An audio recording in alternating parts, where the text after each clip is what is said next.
All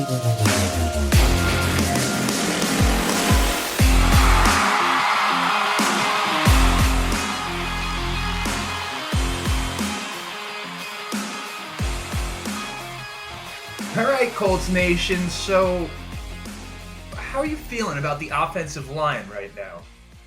I feel personally that over the course of the offseason, we did a pretty good job of addressing the majority of our needs. Now, whether or not what we added to each position is going to be enough remains to be seen. I mean, I have my questions about the secondary for starters, but ultimately time will tell, right?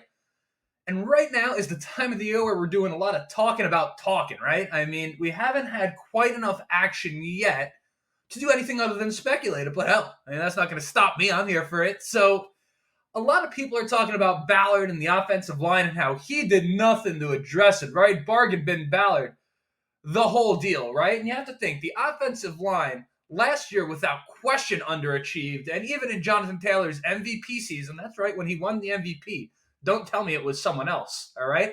When he won the MVP, even in pass protection, we were shoddy at times. So really a lot of people are looking at this as 2 straight years where the offensive line that we had in place was a little underwhelming. So I want today's discussion to be somewhat of a response to that sentiment, right?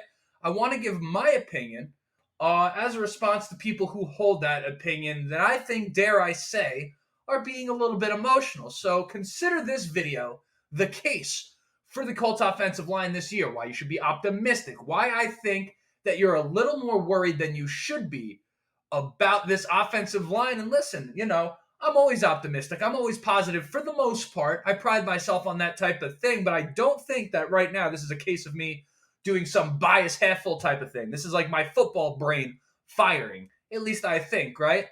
If nothing else, this is certainly not the biggest concern on our team, right? So I've assembled a few thoughts to present to you today. So let's get into it. But before we do, if you've been here before, thank you so much. If not, welcome. My name is Justin. This is the Ride the Bench Colts cast. If you enjoy it, bloop, just shoot a like. That's it. All there is to it. And of course, you can subscribe if you want to be along for the ride. But most importantly, just enjoy the content I put out. And if you don't, I apologize. I'll try to get better. So let's get into it. And I want to start with the first point, and I think probably the most important point when you're thinking about this offensive line. Have you ever heard of the word continuity? Everyone talks about not adding to it, but what about nothing leaving, right?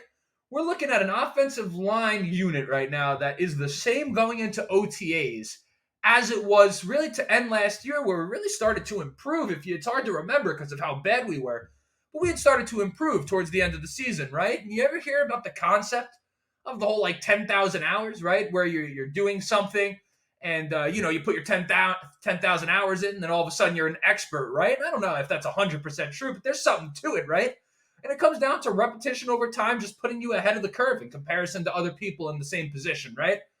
And the offensive line as a unit doesn't get a whole lot of love. I actually played offensive. I played football, by the way. For those of you who think I'm just some talking head who's never played football in my entire life, that is untrue. I was the quarterback of a 1-10 flag football team, but more importantly for this discussion, I played offensive line from 5 years old to 16 or 17 years old, and I wasn't a world beater. In fact, I wasn't really all that good at all. I mean, I did play a little bit, but I was in no danger of playing for a D3 college team, let alone the NFL level, right? With that being said, even playing at the level I played at, one thing I did learn pretty early on the offensive line was the importance of communication, familiarity, and just trust in the guys around you, right? As the offensive line, more so than just an individual receiver or the running back, right? This is a unit. Kind of like Christmas lights, right? If one goes out, they all stop working. You ever see those movies? This is a very similar thing on the offensive line. I'll give you an example. Let's say you're playing right guard, right? And you have the tackle next to you. Maybe you have a defensive lineman in front of you, lined up on your outside shoulder over here. So the assignment for the tackle is to come down, help you out on that guy, scrape him before working up to the second level, going to the linebacker, and then you got a guard pulling from the backside to knock out the dude that was lined up on the tackle, right? Hopefully I didn't say that too fast, right? But this is the type of thing that an NFL team would run, I don't know, on a trap play, a counter, some sort of misdirection, right? This is pretty common run blocking type stuff here. You see how in a situation as simple as that, and that's simple by NFL terms. For me, I think my brain is ginormous for knowing that. I said that to an NFL guy. They're like, of course, kid. I get that. But You see, when you have all those moving parts, how familiarity and trust in the guy next to you, perhaps even an understanding of his speed, his power, his leverage, right? All this stuff becomes very, very important. I mean, even the guy pulling around, you kind of want to know how wide his steps are going to be, what type of room he's going to need to get around you without tripping over your feet, right? And this isn't stuff that just happens overnight. This happens from working together. This is where continuity comes in, right? A misstep, a fraction of a second, a mental lapse, the whole play could come crashing down. And these things become much less likely when you have a unit that has played together. And that's the beauty of it, right? Because on the flip side, when everyone's working together, when everyone's familiar, when everyone trusts one another, it becomes a situation where no one has to be a world beater. Everyone just has to do their job. And now your unit performs very well, and all of you do better for that, right? But for example, if I want to talk about a team that had some continuity, or rather had a bad offensive line and their fix was continuity, I could reference the Steelers from 2 years ago. And that's not to say the Steelers are one of the best offensive lines in football, but we'll get to that. The Steelers 2 years ago, their offensive line was horrid. Everyone was talking about how bad it was. And a big concern going into the next season for them was that there was really no one added to that mix, right?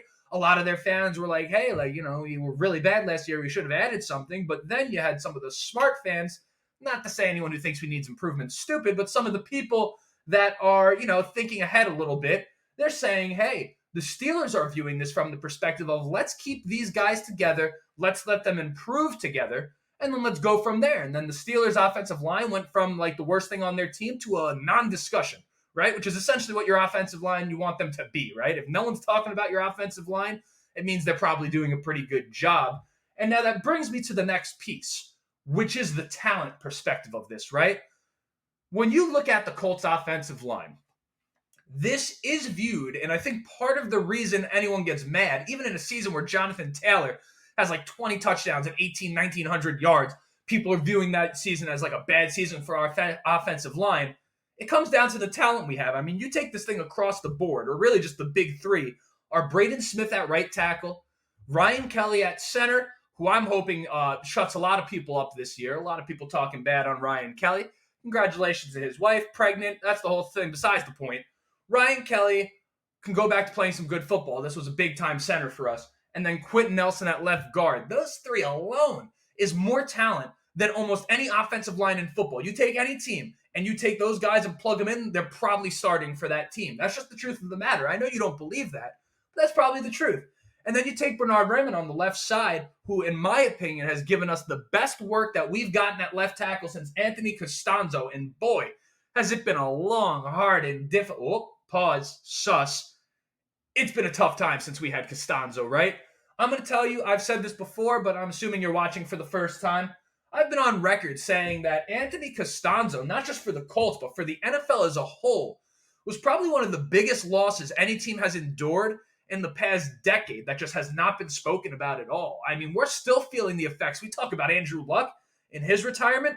Just as much as him, we're feeling the effects of the Costanzo retirement, which, by the way, side note, wasn't exactly a secret. There was about 2 to 3 seasons of rumblings before that domino finally fell, right? So that is what it is. That's kind of besides the point. What I'm saying, though, is that across the board, we have talent. Let's see what we do at right guard. Again, continuity. We came out with Will Fries, and we got French at backup at center. But you look at the unit. I'm going to say it one more time to calm myself down a little bit. I feel like I'm going off the rails right now. Braden Smith at right tackle, Will Fries at right guard, Ryan Kelly at center, Quenton Nelson at left guard, and then at left tackle you have Bernard Raymond, right? That's continuity. That's a talented unit. And those are the first two things why I think we shouldn't be worried. Now I'm going to get to the third thing, which, to be fair on this, I think can be twofold, right? So I'm going to talk about Anthony Richardson and how he might be able to help this offensive line. And it strictly comes down to mobility, right? Obviously, even if your offensive line is performing at an all-world level, this is the NFL. There's a lot of talented dudes out there, right? I mean, there are elite. The guys that we've never heard of are just freak athletes that could ruin your day on any given day if you're not ready. That's just the truth of the matter. So even when your offensive line is playing spectacular, there's going to be times where people get through, right?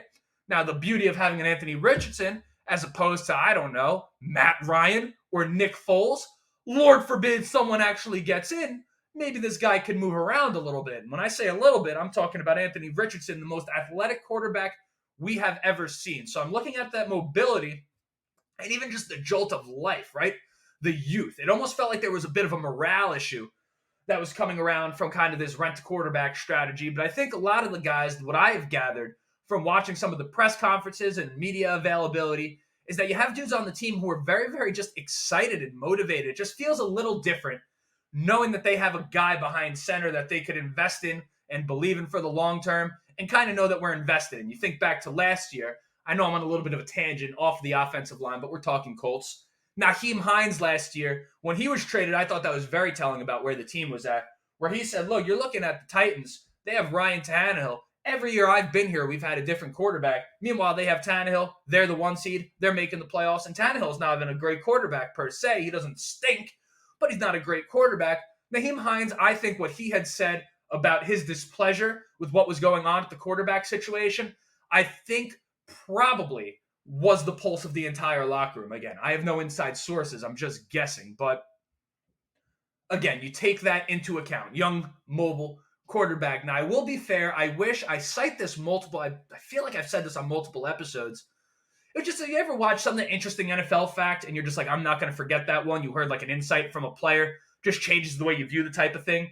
I wish I could cite the offensive lineman who said this. I really could. But when talking about mobile quarterbacks, I think everyone just views mobility as something that helps an offensive line. I do want to play the flip side and be fair to what this guy said because it made enough sense to me.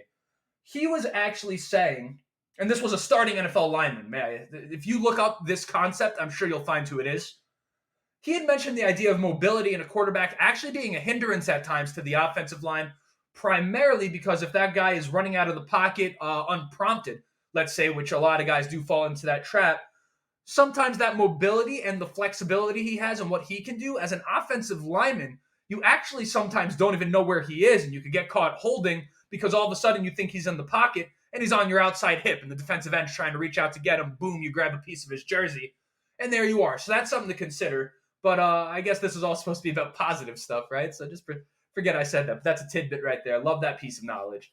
And then my fourth, I would say, was that 4 reasons? Am I counting?